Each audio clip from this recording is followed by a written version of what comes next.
এক বন্ধুর বিয়ে উপলক্ষে চললাম বর্ধমানের উদ্দেশ্যে। আমি যাওয়ার আগে 3 জন পৌঁছে যায়। আমি গিয়ে ওদের সাথে অ্যাড হই। ওখানে পৌঁছে তারা যে যার মতো দাবি রাখতে শুরু করে। শুনুন তাদের দাবিগুলি। আমার একটা সেফটি পিন চাই, আমাকে এটা দে ভাই। মন্দিরের বিয়েতে 3 মহিলাকে নিয়ে আমি এসেছি, ঠিক আছে? একেবারে মানে বোঝা মুশকিল। প্রবলেমটা হচ্ছে এবারে মানে সাজতে শুরু করবো কখন, আমার দেরি হয়ে যাচ্ছে। না 3টে মহিলা এবার সাজবে, আমি একদম মানে নিজের পৌরসভাটা দেখুন আমরা কিভাবে সাজগোজ করেছি। তারপর গিফট প্যাক করে হাজির হই রিসেপশনে। বিয়েবাড়ি মানে তো ছবি মাস্ট, এবং এই ছবি আমাদের স্মৃতি হয়ে রয়ে যাবে। তাই কোনো সুযোগ না ছেড়ে একদম ছবি তুলতেই থাকি। চলতে থাকে আমাদের রকমারি পোজ।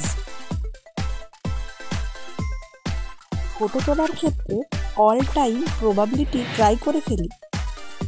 লিপস্টিক নষ্ট হওয়ার ভয়ে খাওয়ার শুরু করতে পারিনি। এবার চলে আমাদের খাওয়া দাওয়ার পর্ব। সে জমিয়ে খাওয়া দাওয়া, এমনভাবে স্টার্টার খায় যাতে ডিনার আর আমাদের খেতেই ইচ্ছে করেনি।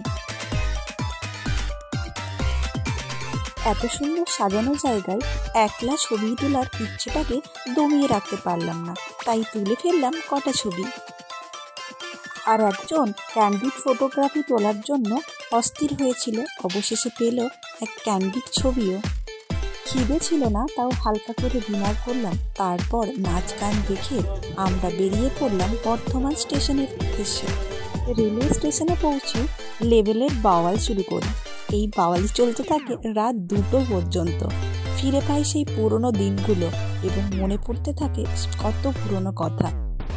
পুরো 5টা নাগাদ শিয়ালদা পৌঁছায়। তারপর আবার সেই যে যার গন্তব্যে পৌঁছালাম। ভিডিওটি ভালো লাগলে লাইক করুন এবং কমেন্ট করুন। ধন্যবাদ।